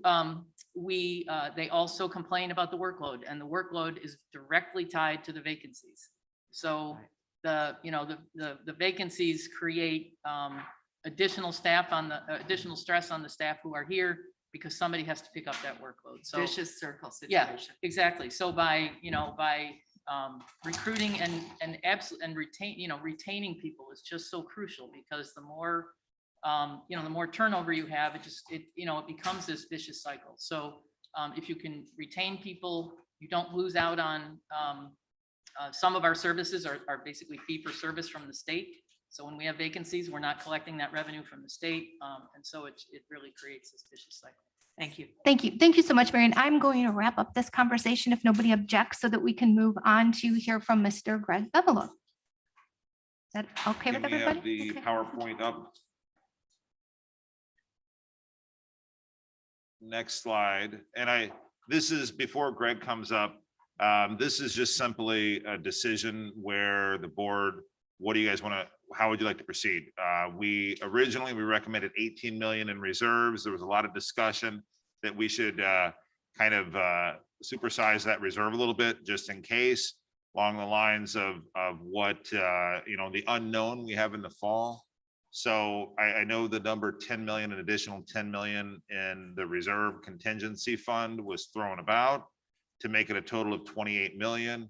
Once again, to be used for anything this board considers an unknown, and whether it be, additional public health response, care center response, revenue replacement, additional staffing, grant member initiatives. Is there a will to increase the reserves from 18 to 28? Because that was the general direction. So we wanted to kind of see what the board was thinking on the reserves. And once again, this is just simply, setting it aside for whatever you want in the future. Member Renahan, member Krajewski, and then member Garcia. Okay, any discussion or questions on this? For the 10 million, to put 10 million more dollars into the contingency reserves of ARPA money. For a contingency, for the ARPA. And the only thing that would tap it would be direction from this board. Yes. So member Zay and then member Chavez. Go ahead, member So we're Zay. talking, so what allocation? Are we gonna do 14 million first allocation, 14 million second allocation? What are we gonna do? Are you talking for the? If you're the gonna raise two- the 28 million. So I will tell you, the first and second allocation, and that was probably a mistake on my part. I can tell you that the spending timeline on this one is, we're never gonna get through the first allocation before we get the second one. So the first or second allocation is a little bit irrelevant because of the pace of spending we have. By the time we spend something, get the bills in and pay it, we're gonna be well into getting that second tranche of money. So I don't think the first or second makes a big difference, to be honest with you. in my Thank you. opinion. Thank you. Thank you. Member Chavez and member Ozak. Thank you. So I'm apprehensive to add this additional funding. I think in our discussions today, we've talked about how we're going to have flexibility with these funds, that they're really going to hit the board floor. I hate for us to lead from a sense of fear where we're stashing money away. I think it's our job to monitor it as it comes along, but I personally am against adding additional funds to the contingency. Thank you, member Chavez. Member Ozak. I think that this is thank you, Madam Chairman. I think that this is a very judicious thing to do here today. We are in incredibly unsettled times, especially with the rise of the Delta variant of COVID. We really don't know what's coming down the pike in the next 6 months. So I think that this is a really good idea. And again, we have our flexibility, but setting this aside is an excellent idea, and I will fully back. Thank you. Thank you. Thank you. Member Garcia. Yeah, hi, I'm gonna have to agree with member Ozog. The numbers for the pandemic are not looking good at all. I think we have to be on the cautious side on this one right now. For right now, again, we can spend it later down if, things, we find a vaccination that can vaccinate all the children. There are so many that cannot get vaccinated right now. I think we really have to be judicious on this one. So I'll be voting for. Thank you, member Garcia. Member Desart. I think it's no surprise from my previous comments that I support adding $10 million to the contingency. Thank you, member Desart. Member Selman. Sorry, if I can ask you a clarifying question. So if we allocate this 10, and I'm looking at your sheet, Nick, the remaining funds to be allocated, then we're at like 33 and change? Well, 33 minus 15, because 15 of that. I kind of hurts to even say it, but I think you guys voted to put the Mary stuff above the line, Yes. so So- I think you're at 18 if you guys voted for this. Okay, so I tend to agree with member Chavez that we've got a lot of time to spend these dollars, and that does not leave us with a lot of money to consider. I mean, there's a lot of things below this line that it's not a matter of do we want to do it, it's just a matter of can we? So I think having 10 million or 18 million in now is a large allocation, and that doesn't mean we won't move things over in the future, but I think allocating this large, because that'd be another 25 million then that we've moved through today, and it limits our abilities in the future. And we still haven't, we haven't gone back to DCVB. There's a whole bunch of things that I think are very high priorities we haven't gone back to. So I won't be supportive of this. Thank you, member Selman. Member Renahan. Thank you, Madam Chair. I'm for it. I mean, this was couched originally to us as the CARES money was really our response money, and I think we did a great job spending that out. This is recovery money with a 5-year horizon on it. And I mean, I know, there's going to be an election coming up. This might not be the same board, and I hate to commit all the money to future boards and not leaving them any choice if, let's say, we've got a resurgence in 3 years or something. So, I mean, to me, this is kind of a no-brainer. This is something to be saved for the future. Thank you, member Renahan. Any other discussion on putting an additional 10 million into the contingency ARPA fund account? Go, member LaPlante, go ahead, please. Can you please let us know how much is in the reserves right now and what percentage and number? 18 million. And There's 18 percentage-wise? million, and I can, actually, it's pretty close, 10%, because you got 180 million, 18, so you got 10% in reserves. I mean, currently, not proposed.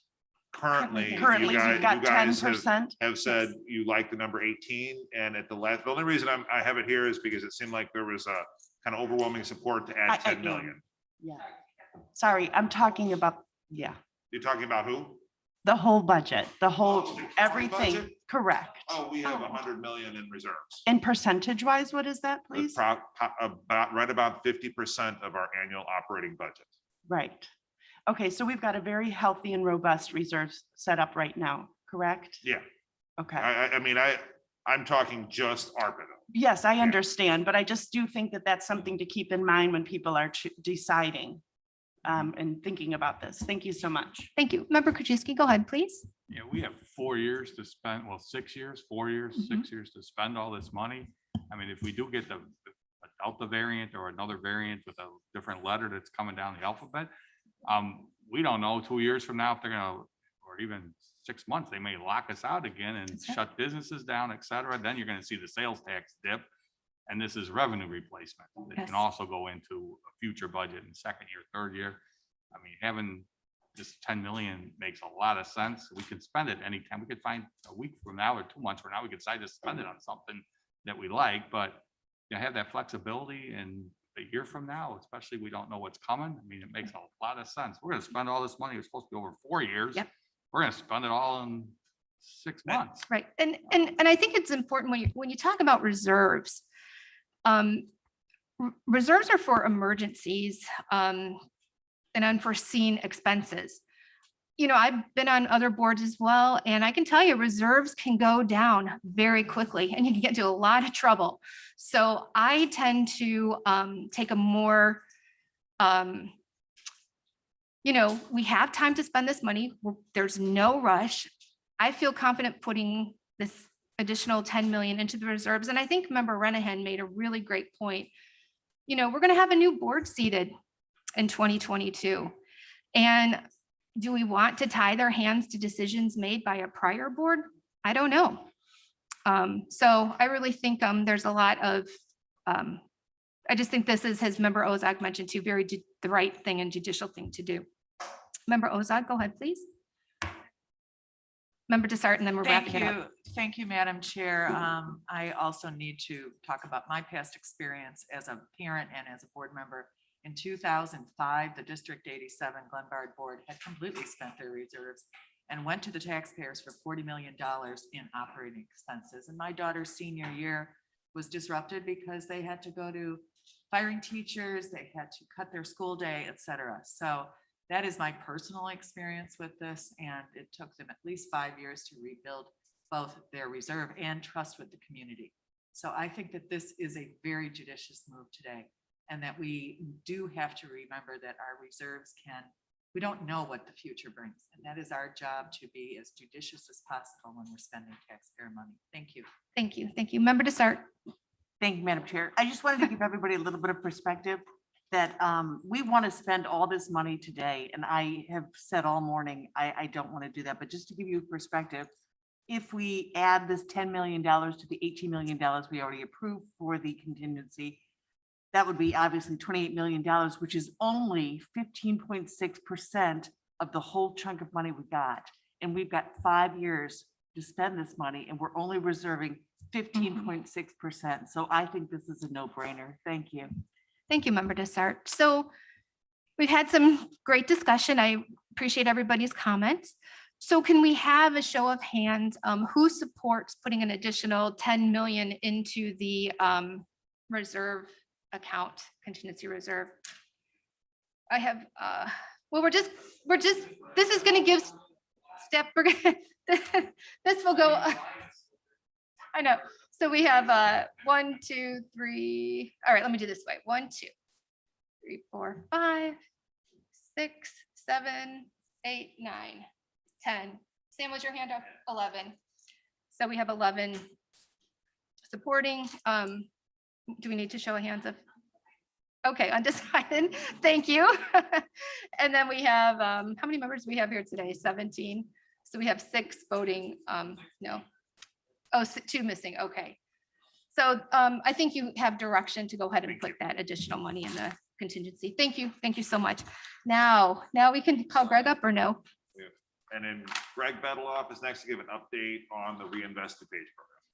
Greg, thank you so much for waiting. I appreciate your patience. Happy to be here and Okay, happy to thanks a lot. provide you an update and a kind of a commentary request. I think I'm getting some guidance already, but real quickly for the Reinvest DuPage program, just as a reminder, next slide, please. The eligibility criteria remained largely unchanged from the CARES Act program. Can we get the next slide? There we go. Have to be within DuPage County. You have to have been in business as of January 1, 2019. Qualifying expenses for the grant in good standing with the Secretary of State. Businesses and not-for-profits, this is one of the changes. We increased the cap this year. You increased the cap to 20 million. And for 1099 contractors or gig workers, the annual gross income was increased from 100,000 to 250,000. Next slide, please. So to date, today you approved batch 1 and batch 2, as you see on that slide there. We opened the portal on June 28th, 2021 at 9 a.m. We closed it at 2 p.m. We received 612 applications during that time period for a total funding request. And this is all in the next slides in the packet. For a total funding request of exactly 15 million and change. Well, not exactly 15 million and change. We shut it off at 2 p.m. because 15 million, using the rejection rate that we had from the CARES Act program, which you all authorized last year, of 40%. I'm sorry, I misspoke. Please forgive me. It was 25 million in total funds requested. Then using a 40% rejection rate, that would leave us with $15 million worth of applicants who could potentially be funded using the same rejection rate that we used with the CARES Act. To date, we have internally recommended approval of 230 applicants for a total of $8,104,991. There you see the breakdown, batch 1 and batch 2. You all approved today. Batch 3 is coming in front of you on August 24th. Next slide, please. This is an indicator of the types of businesses that have been recommended, LLCs, corporations, et cetera. One of the requirements the county asked for this year in accordance with the ARPA program was the number of full-time equivalent employees last year versus this year. You can see that that number dropped from about 10.5 to 7.5 this year. Next slide, please. This is an indication of the type of businesses that have been recommended and the annual reported revenue of those businesses. So just over $1 million in annual reported revenue. And the majority of the businesses, as expected, were from the accommodation or food services industry. So primarily restaurants, which I think is in line with what the board intended. Next slide, please. This is a distribution. The county folks at GIS are mapping where the applicants are coming from and where the awards are going to. So as you can see, good distribution throughout the entire county. Next slide, please. The average applicant requested 41,000. The average amount that has been recommended for approval is just over 36,000. So we were kind of surprised by this. We thought everybody would ask for 50,000, but with the criteria that we put in place, the business community basically asked for either what they qualified for or what they needed. Next slide, please. We had some contractors, 1099 workers and gig workers, and the annual reported income from those folks was just over 26,000, and that's a breakdown of the field in which they worked. Next slide, please. This is where the contractors are located. There's only a handful of 1099 workers for this program. Next slide, please. The average contractor asked for $12,232, and the average grant amount was $9,323. Next slide, please. So where we're at right now and kind of where I'm standing in front of you, as Member Krajewski said, be nice to get updates on these programs once they're formally adopted. So this is kind of an update on where we're at, but the bigger issue is kind of where we're going. As I mentioned, 612 total applicants, $14,850 is what you all allocated when you removed the $150,000 that Choose DuPage is being paid to administer the program. 339 total applicants have been recommended for approval to date. That's the ones who have gone through our system and either have come before you or may come before you. we are experiencing about a 26% rejection rate. So the rejection rate this iteration is lower than the rejection rate from the last iteration. And it's lower than the percentage that we used to determine when we were going to cut off the receipt of applicants. So we currently have $12,510,101 to the dollar recommended for grant approval internally, some of which has been brought to you. That leaves $2,339,889 in remaining funds available. We have 151 businesses left to review. If all 151 of those businesses were approved at the funding request that they asked for with a 0 rejection rate, we would require an additional $66,847 to satisfy the needs of those businesses. If the 26% rejection rate that we've seen on the program to date continues through the remainder of the program, we would need an additional $1,932,052 to satisfy the needs of the businesses that applied. Now, a couple of things, if I may have the board's indulgence. The only reason I'm even bringing this forward is because when we originally worked with senior staff in the county on the Reinvest DuPage program, the dollar amount was originally $30 million, and we talked about doing it in 2 separate tranches, one in 2021 and one in 2022. So the request from Choose DuPage of an additional 2.5 million, if the board would like to satisfy the applicants that are currently in the portal, our recommendation would be that those funds would be, to continue to use the metaphor or the vernacular that everybody's using, moved above the line from the funds that are currently residing below the line, which have been allocated but not approved for the Reinvest DuPage program. And to be clear, every applicant was told when they applied that their application was date and time stamped, and that there was $15 million in this program with no certainty of any additional funds. And Choose DuPage stands prepared to let those businesses know that, I keep using the Southwest Airlines for anybody who's flown Southwest. You should have logged in earlier if you wanted the A boarding pass, because the county board adopted a resolution for 15 million and no more.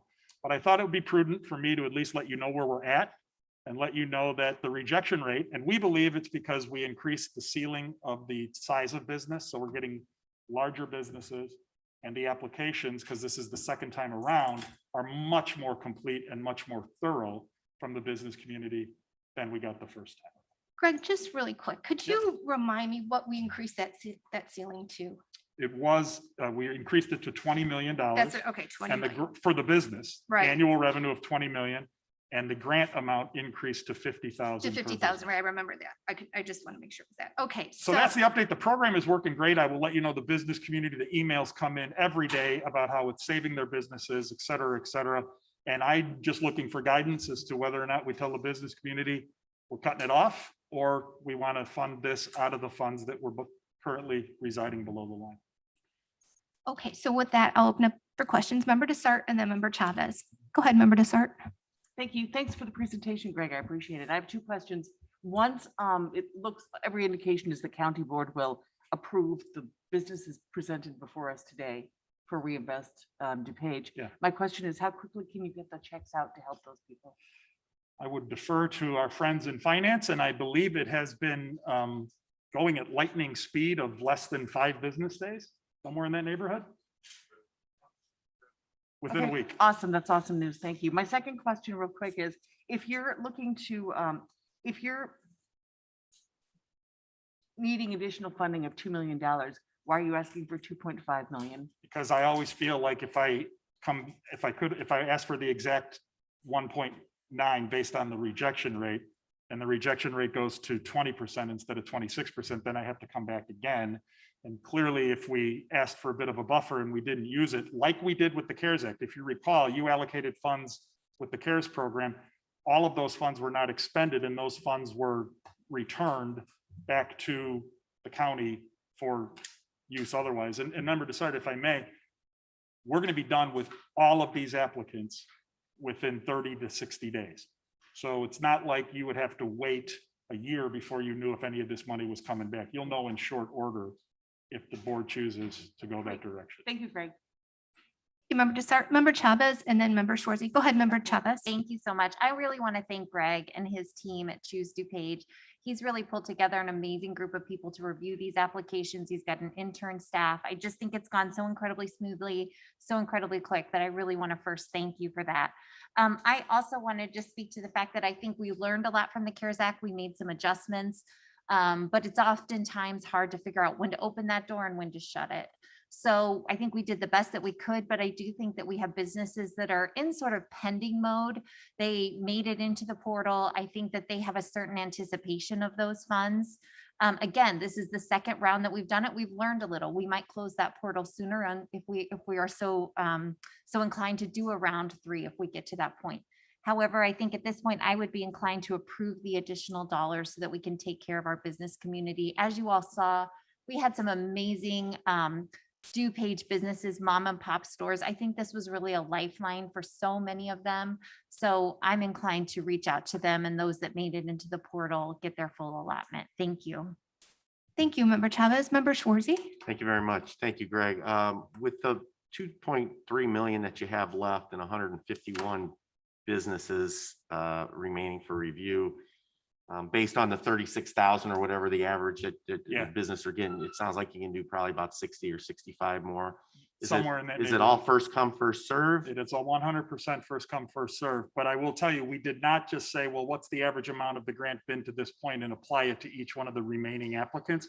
We went applicant by applicant and figured out how much each one is asking for, and that's how we derived that number. Thank you. Thank you, Member Schwarzy. Member LaPlante, and then Member Renahan. Go ahead, Member. you, Chair. Oh, and I'm sorry, Member Garcia. I'm sorry. Okay, thank you, Chair. I would also just like to pay a compliment to Member Chavez for all of her work as Chair of Economic Development and for keeping us informed on the board of all the developments and how closely she's working with Greg here. And so I just think it's been really great to watch, a great example of hard work and dedication and organization. So thank you, Member Chavez.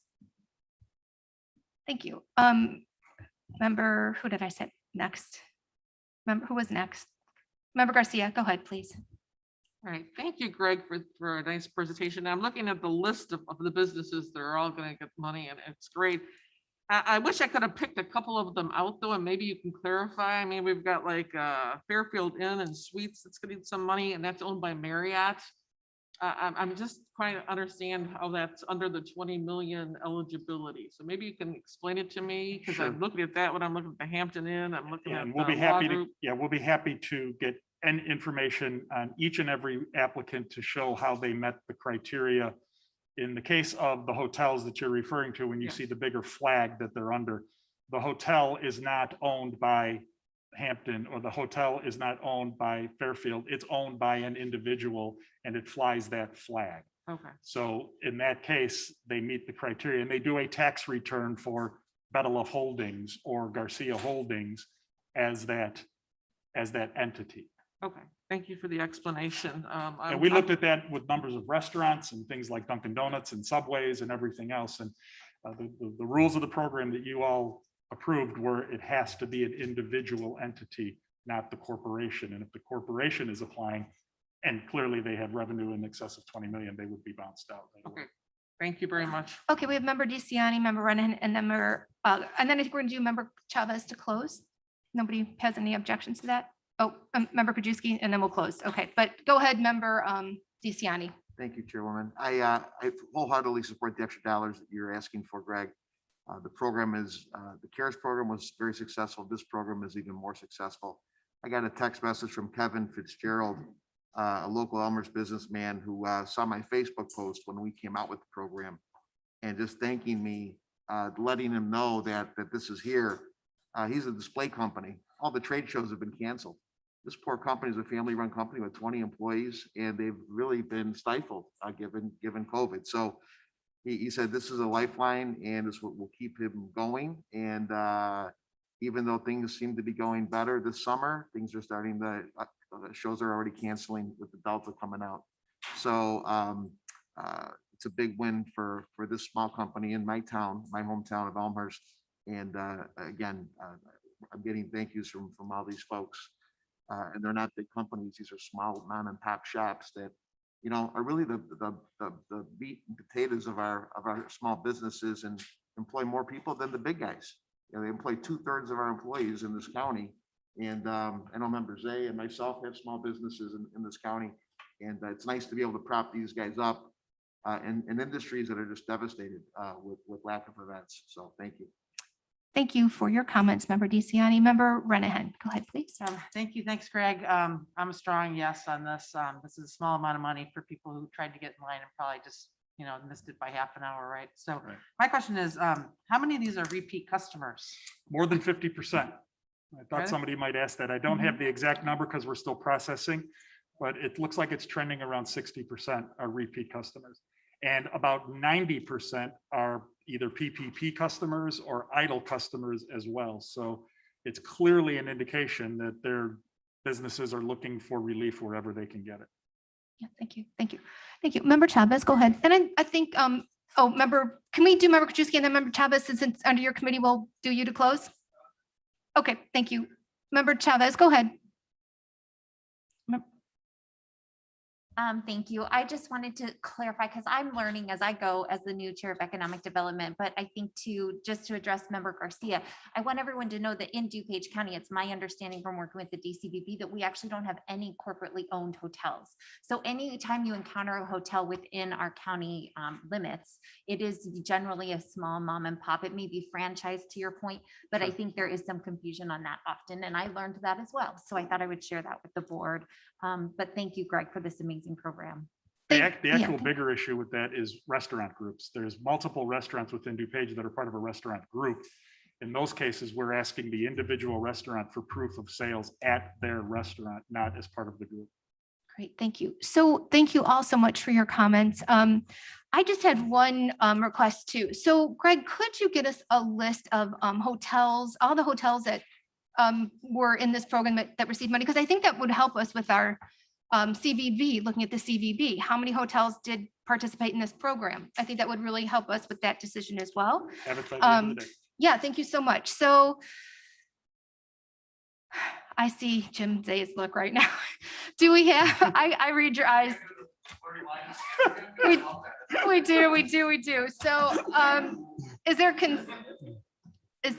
there genuine consensus of this board to move forward, to have Greg move forward with the $2.5 million? Well,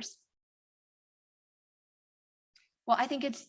Thank you. My goodness, I think we have a unanimous decision here. So thank you. Thanks, Greg. Thanks for all your work. Thank you. Okay, Nick, Give me welcome the back. final 2 minutes if you would. So if you want to pull it back up, the last slide, Wendy. All right, by my count today, we, as far as the kind of unallocated 43 million, after you do the 15 million for Mary, 10 million. Yeah, 10 million for reserves and 2.5 for Greg.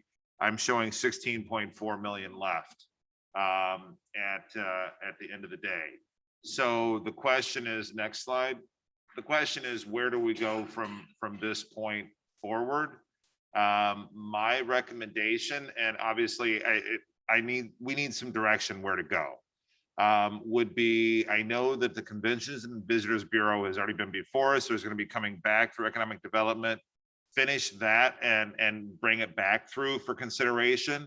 But I would recommend that we kind of put a hold on anything else coming through until we work through where we want to go. I just with the unknown, everything. And furthermore, I would, if it's okay with you, I'd like to reach out to everybody above the list and ask them their exact priorities and let them say, okay, these priorities I have to move on, like eviction court. I know it's going to be a priority, and then say, okay, what can you hold off on spending any money until say April 15th of next year? So it'll still be kind of on the list, but we're going to say these will move now and let those agents or those departments, elected officials make the call about what needs to move forward. I'll highlight those and get it back to this board. So at the next available, and from a portal standpoint, my recommendation with only 16 million out here would be to not open the portal. Because it is going to create all kinds of havoc out there with people applying, and it's a lot of work that's something that I would say maybe spring of 22 might be the time for the portal, but the only thing we will bring forward from this point for the foreseeable future will be Convention and Visitors Bureau to kind of get that thing taken care of since it started already. And then we will bring more discussion on above the line.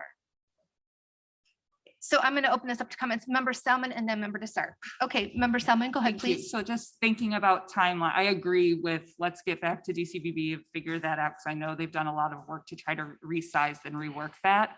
Are you thinking still that we would come back to this discussion the 24th or the 14th? Or are you suggesting maybe even after the chairman's You know budget what? proposal? I want to work with all of the electeds and department heads and prioritize, out of the 135 million, maybe we come back and say, we need to move on 40 of it to do it and come back to, and I will give you that beforehand. So whenever we're ready, we will come back and we will group Convention and Visitors Bureau and that discussion, and that's it for the rest of the year. Okay, I very much agree with that. And then I think once we get through that discussion and, you have a better idea of sort of how much money is left, I think it might be helpful to get sort of a forward-looking schedule. So I think that would help everyone feel like we've got our sea legs on this money. But Absolutely. I agree with the pause. Thank you. Thank you, Member Selman. Member Desart, and then Member Zay. All right, we just, we've approved 17.5 million for reinvest DuPage, which added the 2.5 today.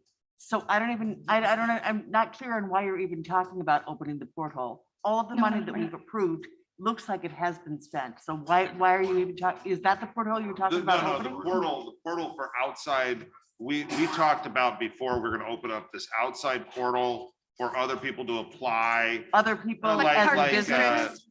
Park districts. Park districts, Oh, fire right, departments, things like right. that. I would say, let's hold off on that.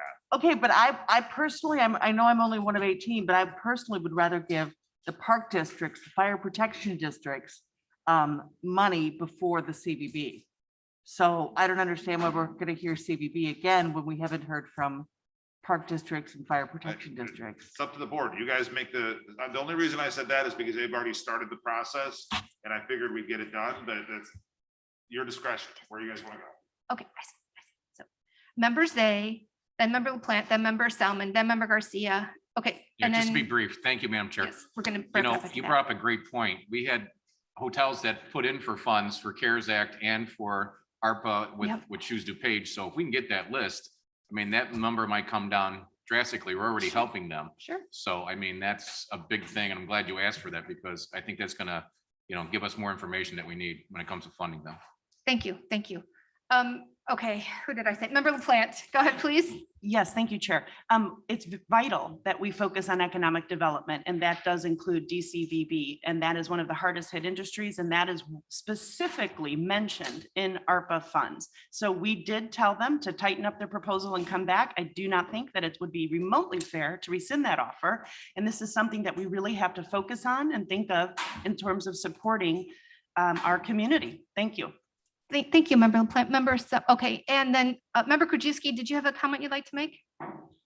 Yeah, I guess we're gonna request that information that members A just asked for, but one of the things I was gonna ask Mary Keating, I still gonna ask her, but if we could just get the information, because it sounded like we used a lot of money over this last CARES Act to fund hotel stays. Yes. So I just want to know the extent. I thought I heard like 1,900, but people, and I don't need you now, Mary, but if you could get us that information, how much money we paid or spent for that. What I will do is, I don't think Mary heard that question. She will reach out to you and provide that information. Just what I want, because I think it was multiple people, but for multiple stays, but I wanted to how much money, because we got it from other sources too, but we pumped a ton of money into the hotels to pay for a lot of hotel stays for the homeless. Yes. Thank you. Yes.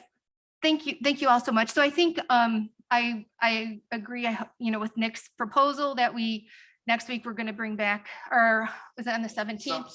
Sometime in the future, we're bringing back the CVB. We will be discussing that. I believe, I think we have a consensus here. Is that correct? Do we have a consensus? Can I see heads nod, show of hands? Okay, looks like we have a genuine consensus to bring that back.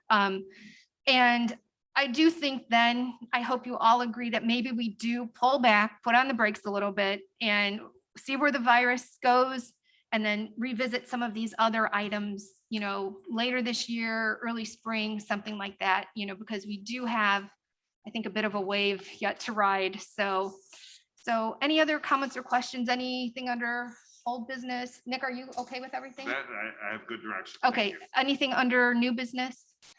Okay, thank you all so much. I really appreciate everybody's comments. Can I have a motion to adjourn? Second.